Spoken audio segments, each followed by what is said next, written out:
Hey YouTube's Creep Crawler. I wanted to show you my chainsaw winch project I've been working on.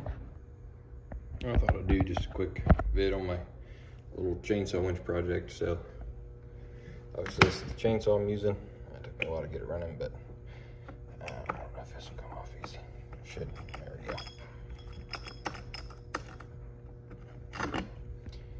Took a regular chainsaw clutch and bored out a sprocket and TIG welded that on there. Took the bearing out, then lost the bearing, had to buy a new bearing because I'm dumb.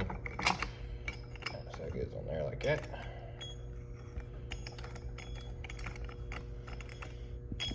So then this is the old electric motor. I knocked all the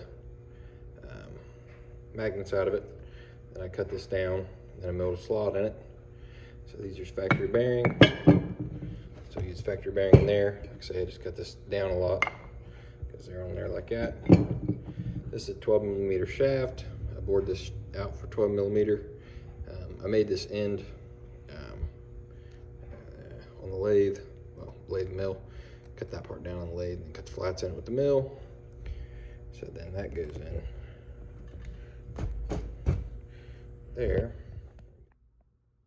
So that goes in there and gauges drive. It's got, I think, 1/36 to 1 reduction. This goes on here, like a chat. I just gotta get some shorter bolts. Gotta get some shorter bolts for this. So this will bolt on here. And this goes on here. I got the slots cut in the plate so you can adjust the chain tension. These will go here. One about here, one about here. Basically welded on right about like that, and then I gotta make them, you know, brace up the bottom part of it. And then this will go on here and have stuff for a jack shaft. So there's be a chain running here to a jack shaft, and then it'll kick over and go into here. Otherwise I would have had to offset the chainsaw for one, which isn't really a huge deal, even though it does bug me a lot visually.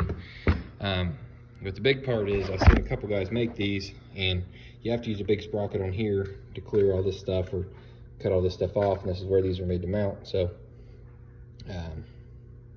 what I did is there's a little bit of reduction, I think 2 teeth bigger on this sprocket, then this drops down to a little one and then goes to a big sprocket.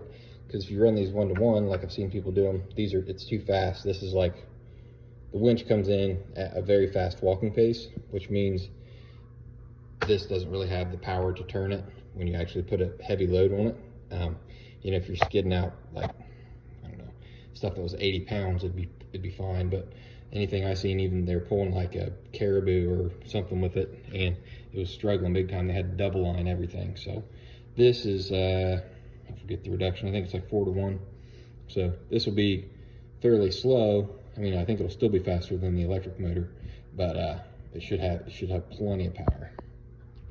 But yeah, that's what I got to get this on here. I left this long. I'll put a shackle on the back here, or a hook, and then you can hook this to a tree or whatever you're trying to pull, and then just hook the other end up. And I'm going to have a hook down here also, so if you want to do a double line, just take some of the stress off the system, you can do that too.